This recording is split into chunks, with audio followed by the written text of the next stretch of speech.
Hello, listeners. Welcome back to episode 61 of the Fire Rescue Wellness Podcast. I'm your host, AZ. And before we go any further, I want to give a special shout out and thank you to episode sponsor Tara Cornett from Flame Decon. Just as a reminder, Flame Decon is a charcoal-based soap product that you can use after fires to decontaminate your skin and decrease your risk of getting cancer. Head on over to Tara's website, www.flamedecon.com, show her some love, and get yourself something nice. Today, I sat down with my friend, Jon Sanders. Jon is a career firefighter. He's an entrepreneur. He's a minister. And he's also a podcast host, like one of the OG podcast hosts. He's had a podcast for like 11 billion years. It's incredible. But we had an incredible conversation about peer support, mental and physical health and wellness, and just living your life in a more balanced and supported way, both on and off the job. So I'm really glad you're here. I know you're going to love this episode, and please do me a solid, share it with another firefighter that you know. Thank you for joining me on the Fire Rescue Wellness Podcast. I'm your host, AZ. I find the research and resources and then provide the fire service with the so what, now what, to ensure the health and well-being of every member of our profession.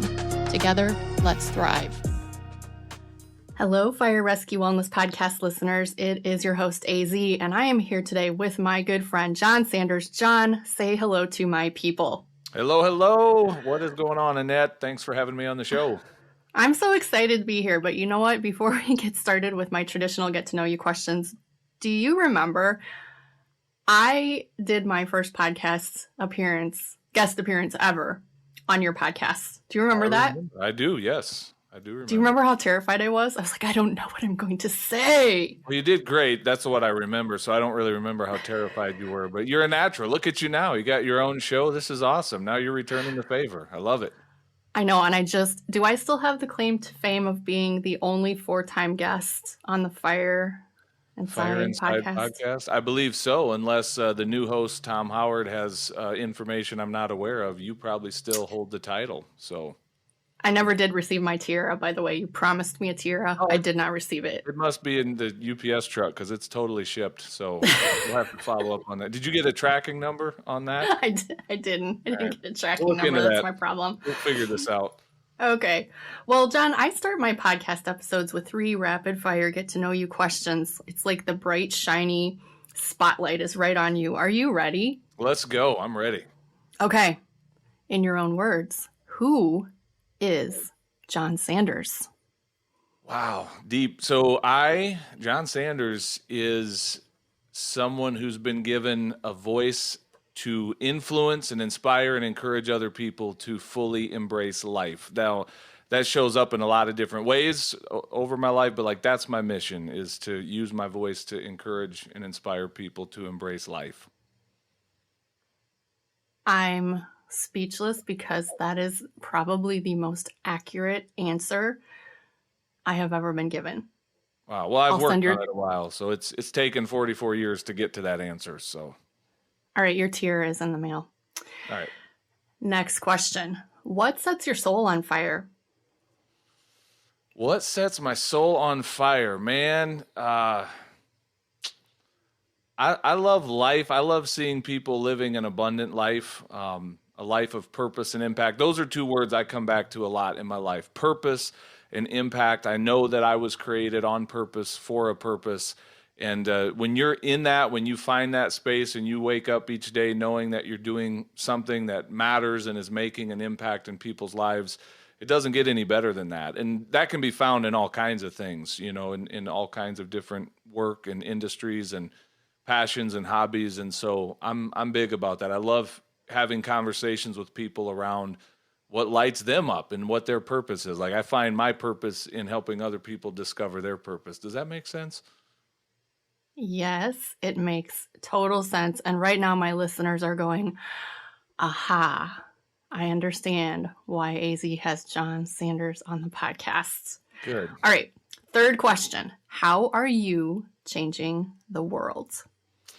Well, I've got a lot of different platforms that I've been involved in and am currently involved in where, again, I hopefully am getting to do that very thing of using my voice and I think I've been given some gifts in communication that have been used to inspire people and encourage them. And I think I can point to some people in this world that would say my life's better because of the impact that Jon had on my life, through whether it's just through one simple conversation or through a lifelong friendship or people in my family. I think there's people at the end of the day that can point to my life as having had some impact on them. And so that, again, I've been in a lot of different professions, from full-time firefighting to pastoring to coaching and podcasting and public speaking, and I even have a little handyman business, which, like, one of these things does not look like the others. That's probably the one.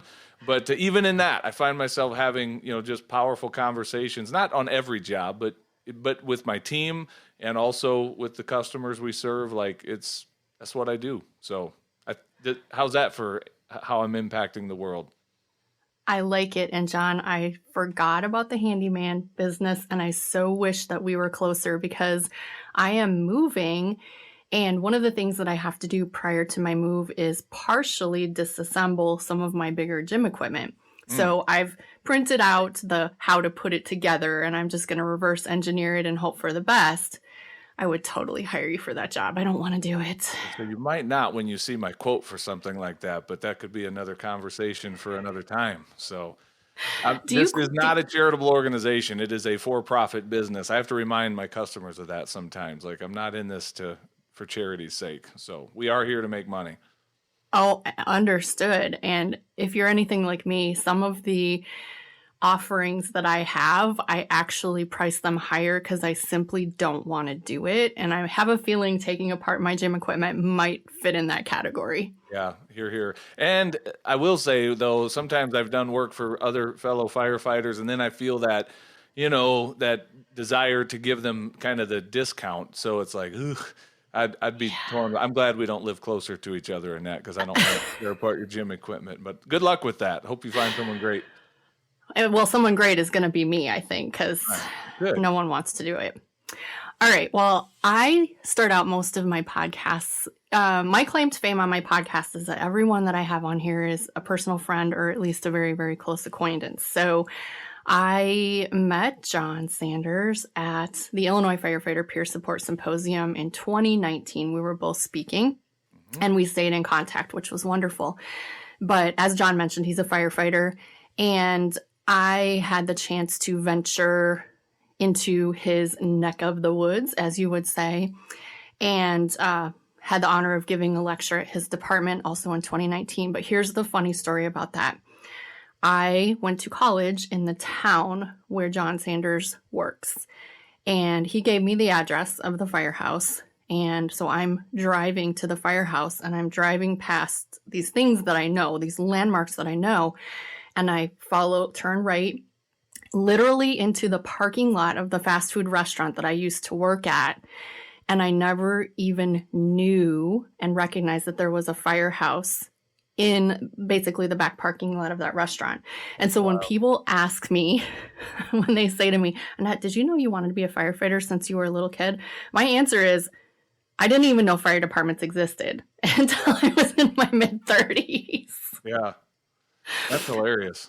It is. And then I do also remember you gave me a tour. It's a real nice firehouse, but what did it used to be? Well, the one you're referring to in Sioux Falls, we have 12 stations, but the one you're referring to is Station 3, which was a funeral home at one time. So there's all kinds of stories around that, with a ghost that supposedly lives there, and some wild stories. And maybe on a different podcast, I could tell you how I'm connected to that ghost story in multiple crazy ways. But yeah, so there's a little ghost named Agnes that runs around the station, and yeah, it was a funeral home. So kind of creepy. Really creepy. And also Jon set it up with me. I believe one of his battalion chiefs took me around to a couple other firehouses, and I got to see the oldest firehouse west of the Mississippi. Is that accurate? Yep. Our central station. It's built in 1880 something and still functioning to this day, much to the dismay of some and the love of others. Some people love Central, some people hate it. So it's pretty, but boy, it's an old building. So it's kind of And the fun. gym is in the hayloft.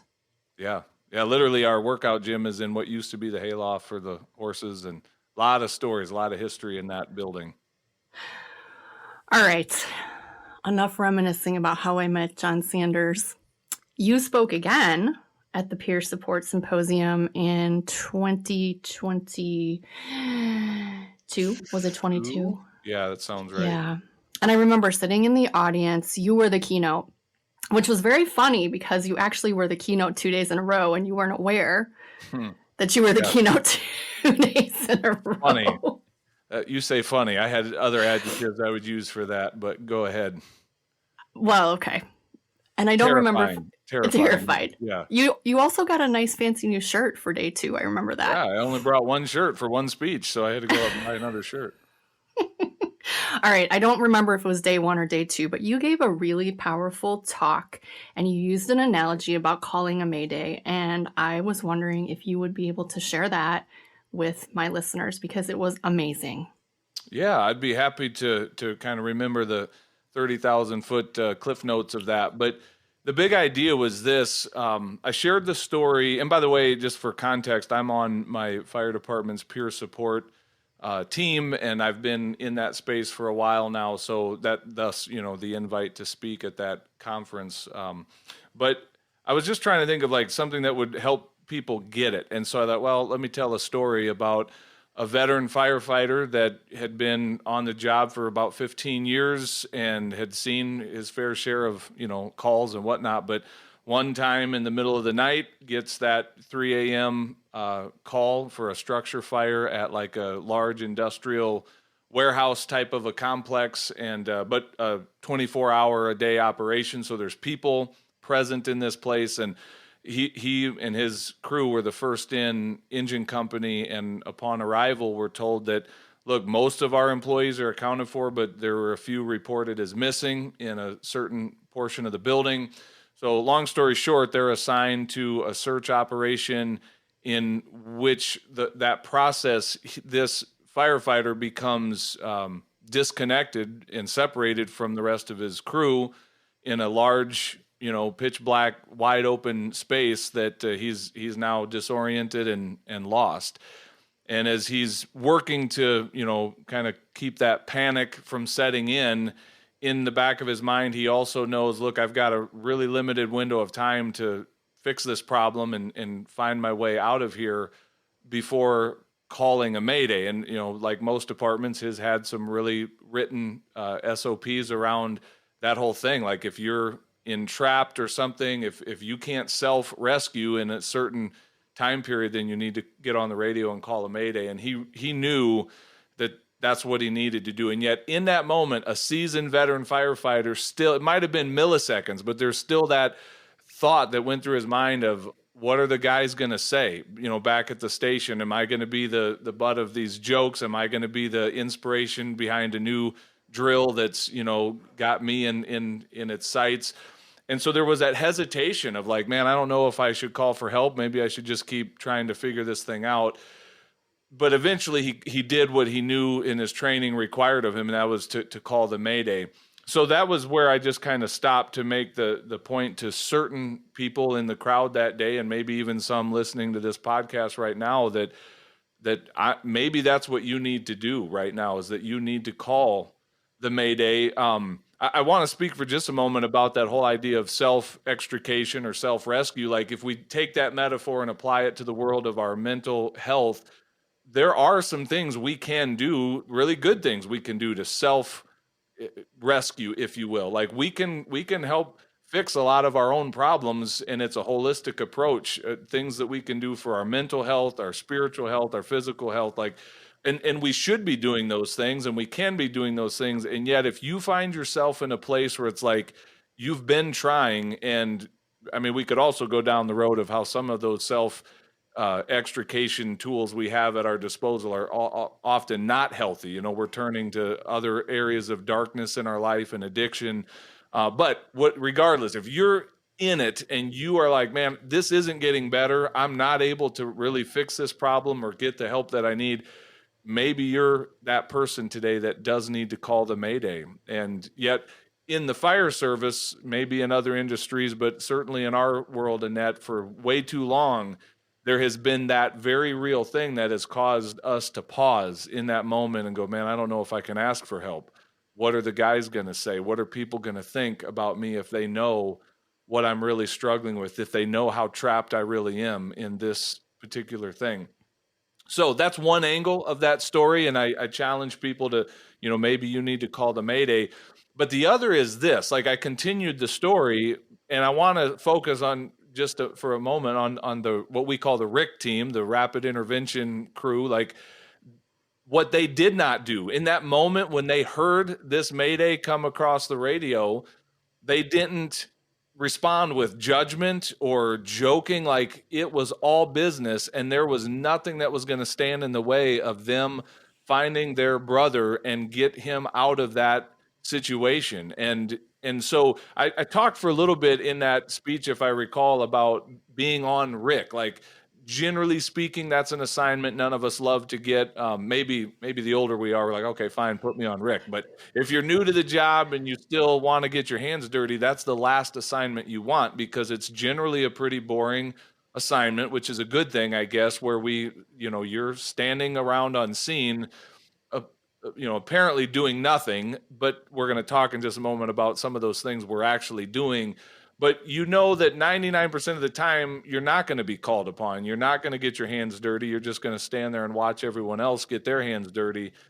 And so from that angle, I talked to the rest of the crowd that, like, maybe you're not in a place where you need to call the Mayday today, but you're on the RIC team. And as a part of that, we need to have some self-awareness and some situational awareness, because that's really what RIC is supposed to do, is really paying attention and be some, eyes on the scene from a little bit of a distance, and knowing where people are at, paying attention to what's going on, knowing what tools you have at your disposal and the resources available, that if and when called upon to do so, then we engage and we go help our brothers and sisters that need our help. So if we apply that metaphor to the world of peer support and mental health, it's like there's a message in there for all of us. Like, we're all on the RIC team to some degree. We should all be paying attention to what's happening in the lives of our brothers and sisters in the first responder community, and know what tools and know how to use the tools. Like, how do we connect people to the resources that they might need? And again, if and when that call for help comes, again, that, like, this isn't a time to laugh and joke about it. This is serious. Like, let's get to the side of that brother or sister and let's get them the help that they need. So anyway, that's kind of if I recall, the big highlights of the speech, without me giving the whole thing again. So, but it kind of sounds like I just gave the whole thing again. It was the Cliff Notes version and it was fantastic. I loved that talk, and it was very impactful for me. And one of the things that you just said that hit me again was, we're all on the RIC team and we need to be aware of what's going on around us. Tell me more, give me more. Let's give the listeners some tools as to how they can be better rapid intervention crews for their colleagues. Yeah, well, and I'll go there, but first I want to say this, Annette, especially to you and people like you, because correct me if I'm wrong, you're a company officer, right? I am. Yeah. And so I've said for years, and I'm not, by the way, I'm still a guy who cleans toilets in the firehouse. I'm a firefighter, and that, but I don't carry any authority in terms of rank. So I've often said that company officer level is probably one of the most critical, because you, for better or worse, are going to set the tone for your crew and really for much of your department.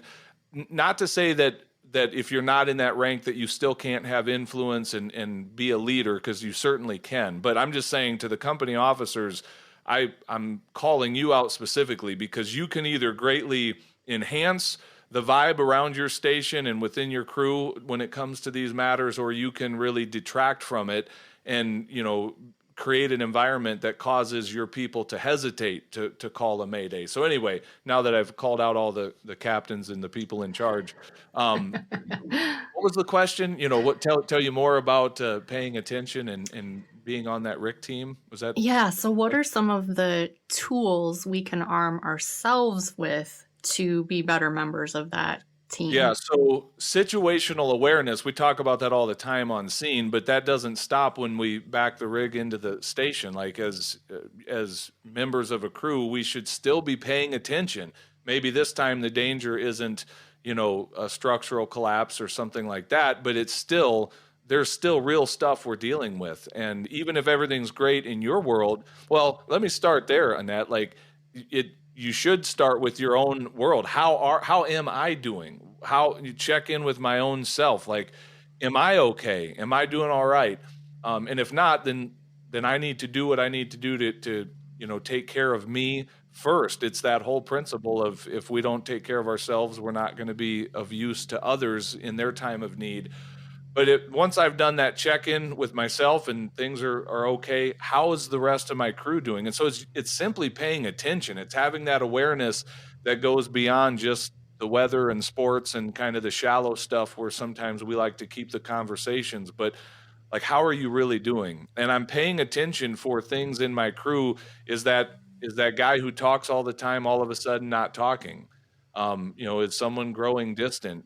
What's going on in their life at home? Have they been dealing with stuff in their marriage? Have they been dealing with stuff financially? Are they under pressure from some outside source, maybe even an inside source? Maybe there's something going on the job where I know specifically this person has got some things going on. But it's not just one thing, Annette, it's everything. It's having that awareness of how are the people around me doing, and then the emotional intelligence to be able to know when is the right time to and the right way to go about having those conversations without making it weird, without making it bigger than it needs to be. But maybe coaxing some of that out. Not everybody is wired the same way to just start sharing their problems. And maybe not everyone's wired to like open up in front of the whole crew.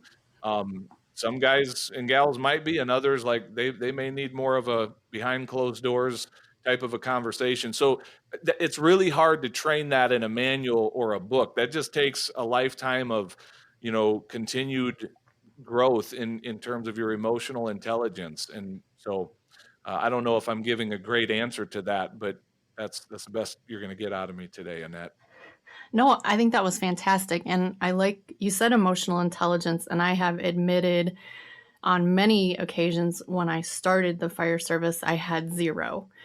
And I don't know if it was my upbringing or if it's my generation. I consider myself to be much older than you, Jon Sanders. I So, do too. Just so you know, we agree on that. So,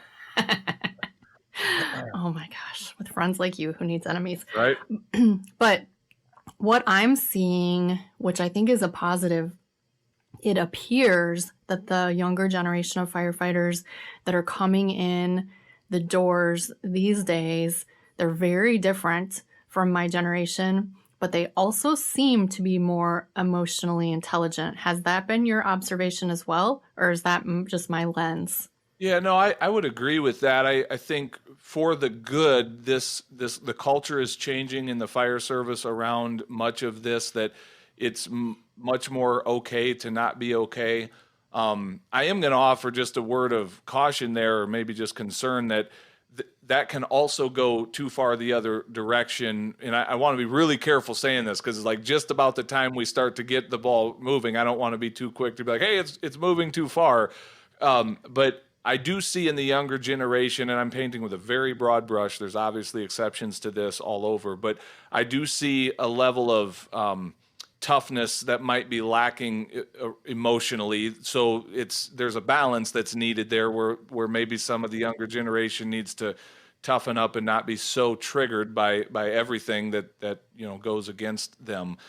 But as by and large, I do think it's a healthy thing that we've got a younger generation that has been brought up and they've been taught that it's okay to talk about how you're feeling about something. It's okay to be more emotive and in touch with your emotions. That's not a bad thing. I think, Annette, you and I aren't that apart in age. Like, we still come from a little bit of that old school, and we were at least raised by very much that generation that says, man, don't tell me about how you're feeling. Just suck it up and don't let people see you sweat. Don't let people see the fractures that are there. And obviously we know now that's pretty dangerous advice, and it's had a detrimental impact on hundreds and thousands of people across the fire service and their families.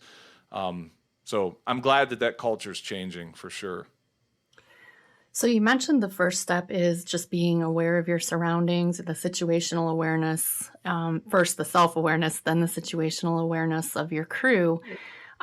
It's always been my perception that your department has somewhat of a robust offering of support.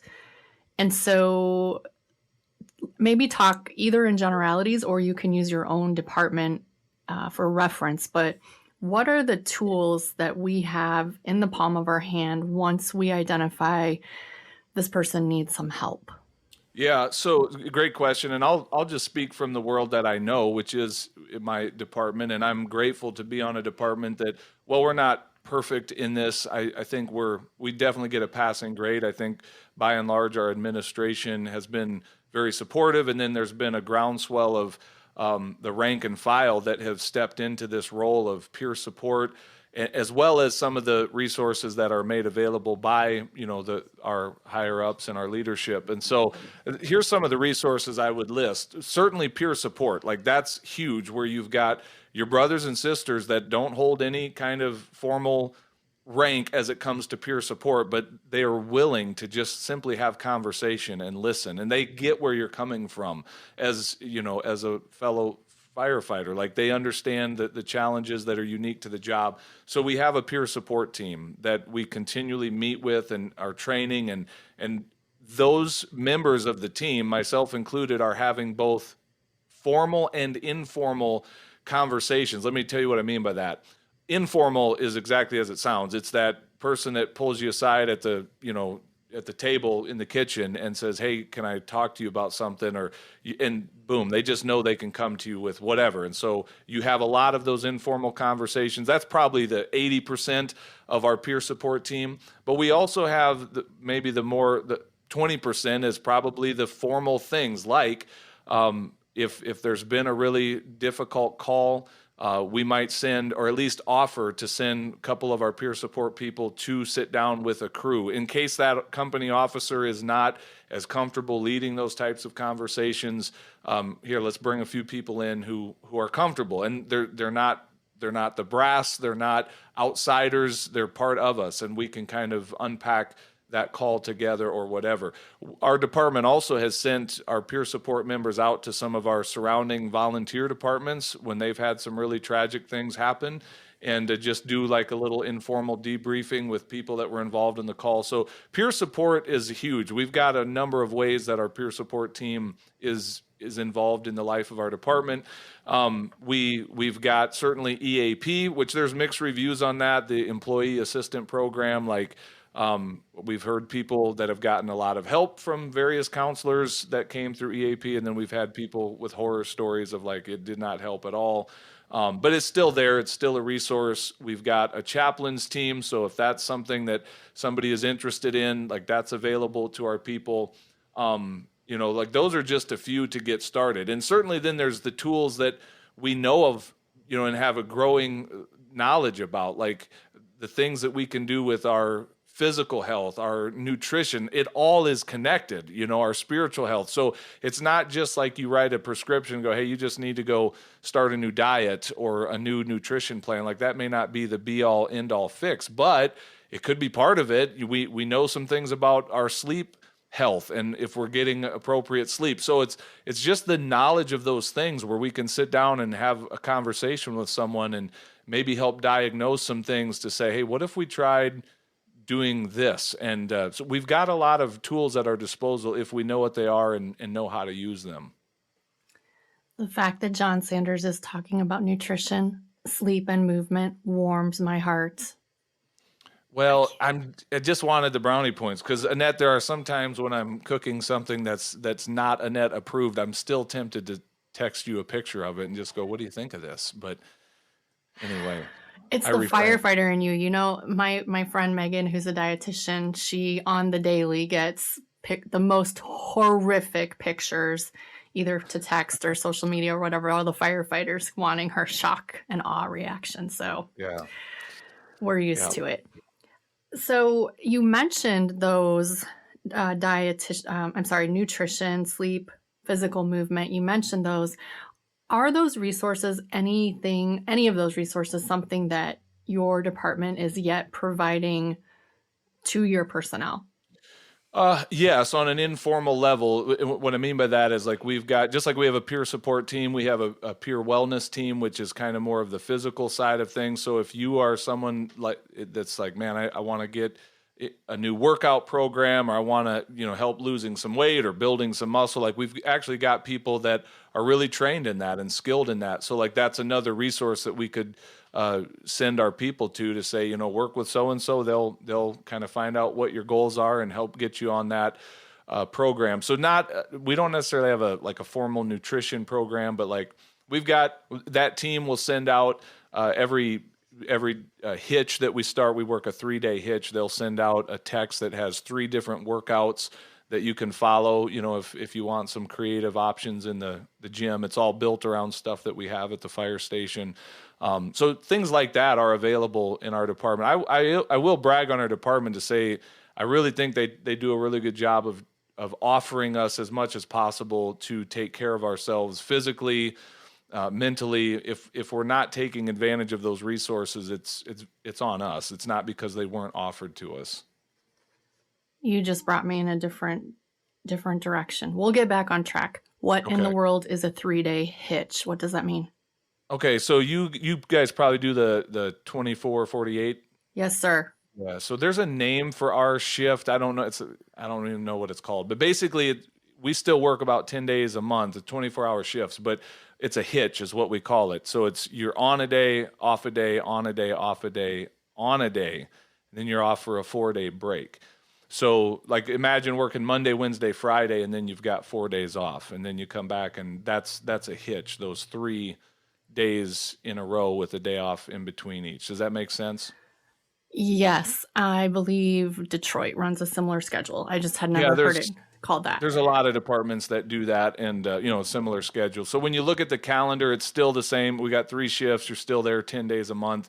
When I worked in Peoria, Illinois, we did the 24/48. So I'm very familiar with that as well. So there's things about that I actually prefer over this, but our guys love this schedule for the most part. They like that 4-day break. So I love the 24-hour shifts, man. I would miss that greatly if I wasn't working that. So tell me what the particular that you can think of. What are the particular cons of your 3-day hitch schedule? Yeah, I think the biggest is, and this is super, there for a long time, there's been a big debate raging on our job about there's a big push for the 48-96. I don't know if you've ever heard of that, but so you work 2 days and then you go home for 4. And so every day you come to the station, it's there for 2. There's a lot to that, and again, some strong pros and cons. But probably the biggest con with our shift, it gets into the sleep stuff, because you're at the station. Most people don't sleep as good at the station as they do. And let's say you get, you go home tired because you were up a couple times at night. Your next day at home, that day off isn't going to be as amazing. You come back in, you sleep at home, come back in, do it again. And so you really get into that once you're on that 4-day break, you kind of get back into that normal sleep rhythm. And about the time you get your body back into it, you're back to the station again for another hitch. So that's probably the biggest drawback to it. I haven't really studied this stuff that much, but I've been working in it now for 8 years. And, I don't notice a big difference between that and when I was on 24/48. Like, it's still, you're at the station for a third of your life is really the reality. So, well, great news. You don't have to study it, because my guests on episode 59, Dr. Oldham and Hussein Jabai, are studying shift schedules. And so they're publishing some data. I'm not sure if that particular schedule that you're working under is within their research realm, but they're publishing some data on 24/48 versus 48-96. So I need to listen to that. Do you know, has that published yet? Is that a published episode? Yeah, a couple of weeks ago. Yeah, All right, but I'm gonna go listen to that. the research that they referenced should be coming out in a couple months. But the interesting thing is they love to help fire departments figure out what's the best schedule for them. And so if your department ever wanted to explore, like, is this really the best schedule for our personnel? They do the research and then they can tell you what they find out. Well, that's fascinating. I'm gonna have to give that a listen. Do they have a favorite? And by the way, here's a question. I'm taking you off. I'm interviewing you now. Cool. Um, if do they like? Is it possible to have some? You said it works well for your department. Like, is it possible for a schedule to work well for one department and not others, or is it a universal? Like, this is the best shift for everyone. No, it's absolutely based on call volume can have a big impact.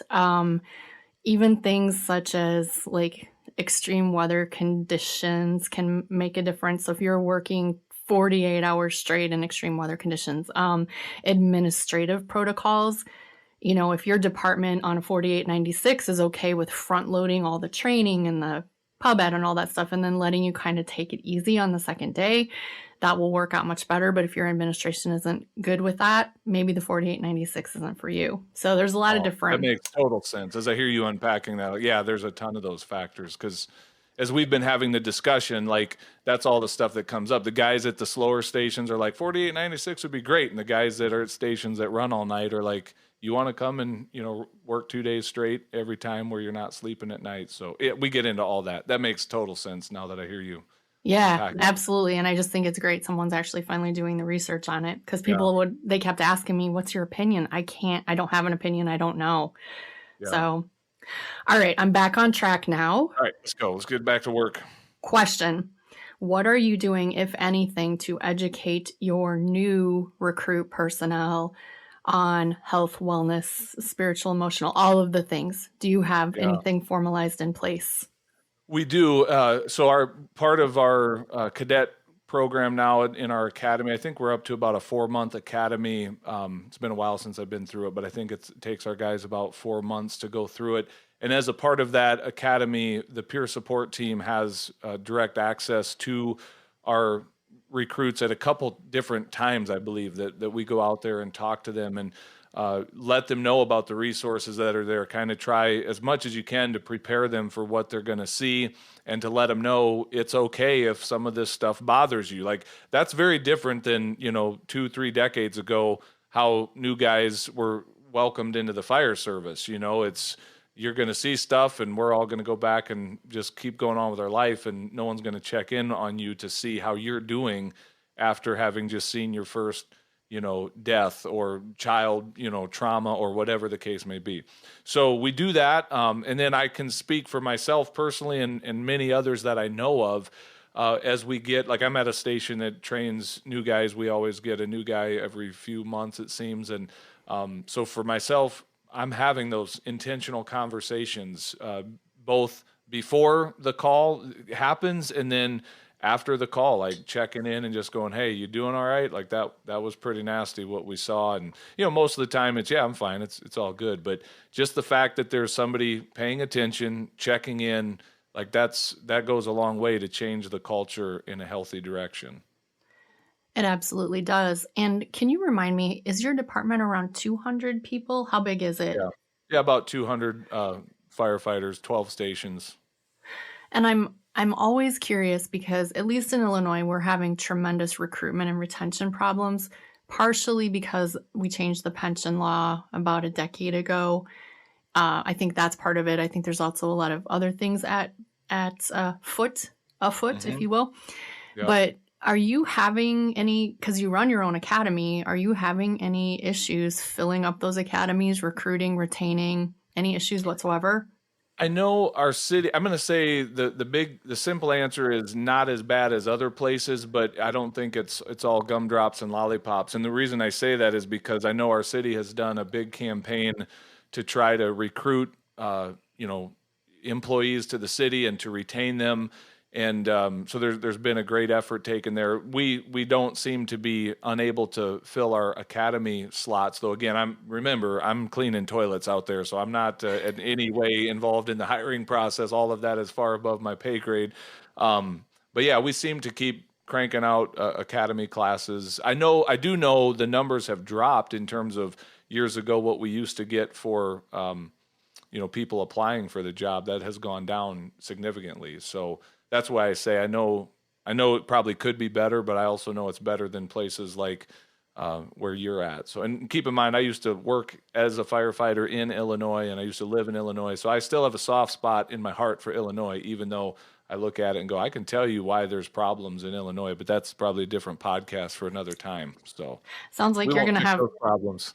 Well, sounds like you're going to have 2 more episodes on the Fire Rescue Wellness podcast. Yes. All right. Keep track of this. We'll do them. Amazing. Well, you alluded to it, but I don't think we really came right out and said it. You are a pastor of a church, which is Annette not being so much of a church person, however, has attended your church on more than one occasion. So tell us about your church.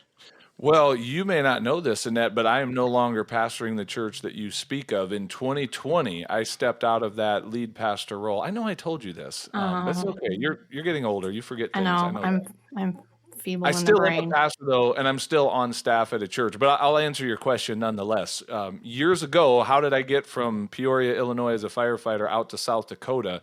Well, the church is the simple answer. Like, God messed up all my plans and called me into pastoral ministry. I did my best to outrun that calling, and then decided I wasn't going to spend the rest of my life running from what I knew I needed to do. So we left Peoria. We moved out to this little town in South Dakota. We planted a church, and for almost 17 years, I served as the lead pastor of that church. And in that time, we grew into multiple locations, and including an online campus, which is where you joined us from several times. I think I gave you a shout out one time from the stage, if I'm not mistaken. If I didn't, I should have. No, I think you did. Yeah, that's cool. So it's like getting called out in church, but digitally, virtually. So anyway, yeah, I did that for almost 17 years in that role. And then at the beginning of 2020, right before the pandemic hit, great timing, I stepped out of that. It was my time in that role it was just ready. I was ready for a new season of something different. It's a lot of weight carrying that, being in a full-time pastoral role. And I was ready for a change of scenery. There was nothing there was no major conflict or anything there, but I probably stayed a couple years longer than I should have. I think I was tired. I'll tell you, you want to talk about a red flag on the dashboard of your soul, is when Forrest Gump brings you to tears. So have you seen the movie Forrest Gump? Yes. You know the part where he's running and running and running across the country, and then one day he just stops, and he's got this whole crowd of people behind him, and in his Forrest voice, he says, I'm really tired. I think I'm going to go home now. And when I saw that, it almost wrecked me, because I was when I applied that to my ministry life, I was like, oh, okay, I need to be done. I'm really tired. I think I'm going to go home now. And so anyway, I stepped out of that role, and which allowed me to do more of the podcasting and coaching side of things. And now I'm on staff at a church in Sioux Falls, a great church. I preach about once a month, which is a really great rhythm for me. I get to still be on the team and still do it from time to time, but I don't have all the weight of leadership on my shoulders. So I'm having a lot of fun in this season as it comes to the whole pastor gig. Well, and unintentionally, you did call me out, because if I didn't know that you stopped in 2020, that means I haven't been to church since 2020. I've been keeping track, but that's fine. It's okay. All right, Jon, you mentioned your coaching business. I want to give you a couple minutes to tell the listeners, what kind of services do you provide, and who can you help, and how do you work? Tell them all the things. Yeah, so here's who I love to work with. I love to work with people that are in similar places that I am in life. And so I've done a ton of work with pastors and continue to do that. I've done some work with first responders. I'm an entrepreneur, so I love talking business and entrepreneurial things. So those primarily are the 3 groups of people I work with the most: pastors, entrepreneurs, and first responders. And at the end of the day, my coaching is really built around what you need as the client. Let's have a conversation, and let me find out what your goals and dreams are, and let's see how I can help you get where you're trying to go by asking some really powerful questions and assigning some action steps for you and walking beside you as you get where you're going. I kind of stumbled into coaching, Annette, years ago. My first podcast that I ever launched was called the Small Town Big Church Podcast. It was a podcast for small town rural church pastors. I did that for about 8 years, and in the process of creating content there, what started to happen was as this following started to grow around the show, and when I launched it, I didn't know if anyone other than my mom and grandma would even listen to the show, but pastors did. They started tuning in, and I started to hear from pastors all over the country. And on a weekly basis, I would be having conversations on Zoom and on the phone and email conversations and just helping pastors. And then in 2019, I hired my first professional coach that I made a significant investment into. And very quickly, he helped me see, Jon, you've been coaching people for years, but you're getting paid like a pastor. I can show you how to do this at a professional level and get paid like a professional coach. And so I was like, well, that sounds interesting. And so, yeah, I launched a coaching business to kind of go alongside of the platforms that I've run with different podcasts, and still doing it to this day. So when I'm not at the fire station, I'm either working out of my home office, creating content for my podcast, or having coaching conversations, or sometimes I'm out in the field with my handyman people and doing physical projects. I still like getting my hands dirty sometimes. So no matter what direction I'm moving, though, Annette, I'm having fun. I love waking up and just getting after it. And I will link all of that information in the show notes. But as you were speaking, I thought, hear me out, Jon. Hear me out. I'm listening. I hire you for a coaching session, but while you coach me, you take apart my gym equipment. The coaching handyman. Yes. I'm going to have to chew on that one for a little bit, because I have kind of done that a couple times, and that I've actually had some really powerful conversations with people, but they hired me not to do that. They hired me to fix something. So that happened as I was working on something. So this could work. We might be onto something here. I mean, again, you're not close, and this is time sensitive. So yeah, but coaches, you can fly a coach in from anywhere. So it's going to cost you more than it costs you to buy the equipment initially for me to come and dismantle it, but I'm willing to give you a quote if you want to pursue that. So it would be just cheaper to leave it in the basement for the new owner. Yeah, but you don't get the coaching, so you got to think about it like that. I love this, Annette. Let's keep going. Okay, we'll keep going. All right. I have one final question for you. It's a multi-part question, though. Okay. How's Jess? How's the grandbaby? How's the dog? Oh, Annette. So Jess is good, and if we would have known how cool grandparenting is, we would have skipped the whole kid part and just gone right to the grandkids, because I've got a little guy. His name is Jonah. He'll be 2 in September, and he is awesome. The grandpa life is pretty awesome. That's all I can say. We actually, this past week on Father's Day, he came to the station. One of my handyman customers gave me this really cool old, antique looking pedal fire truck thing for Jonah. And so anyway, we did a little photo shoot on Sunday with his little truck next to the big fire truck, and both of us in our little turnout gear costumes, and they turned out really cute. I'll send you a couple of those pictures. But anyway, grandpa life is great. And then the dog you mentioned, his name is Reuben. He is a 130-pound Newfoundland. He is full of slobber, and he's amazing. So grandpa life is good. The dog life is good. Life is good. I love to hear that. Well, Jon, it has been my extreme pleasure to have you on the Fire Rescue Wellness Podcast. I feel like now we have finally come full circle. And with that, do you have any parting thoughts for my listeners? I always try to sign off with these things by giving hope to the listener that's out there. So again, since Annette says we've come full circle, let me just go back to that little story that I shared and genuinely mean this. If there is anything that I can do to be of service to someone that's listening to this going, man, Jon, my life is in a pretty dark place right now. I don't have a bunch of letters behind my name. I'm not a professional in terms of therapies or things like that.